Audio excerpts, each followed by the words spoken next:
After you've put on the wheels of your mirror booth, the next thing that you're going to want to do is grab 2 screws that look like this, and then you're going to start building this.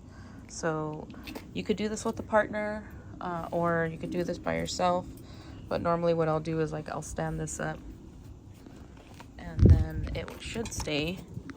Then you'll grab this and go ahead, push it down a little bit.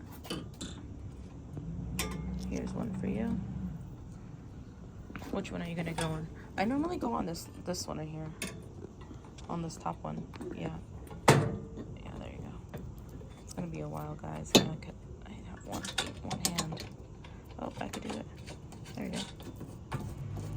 So I can do this one-handed. You guys should be able to do this. All right, so we got one on this side. Tighten it down. Make sure it's nice and tight. Same thing with this one. Just show you, and it's nice and tight. So now all you gotta do from this point is just stand it up by lifting these 2 handles here, and then you'll lift it out of the case. So we'll go ahead and lift this, and then we'll use these. So this is what you can do, is just kind of like tilt it back-ish, and then just like kind of drag it out.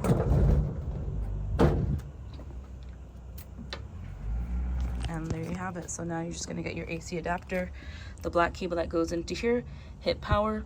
You can connect your printer right here and charge your phone. And this is your on and off switch. Some of yours has the newer editions, but so similar to that.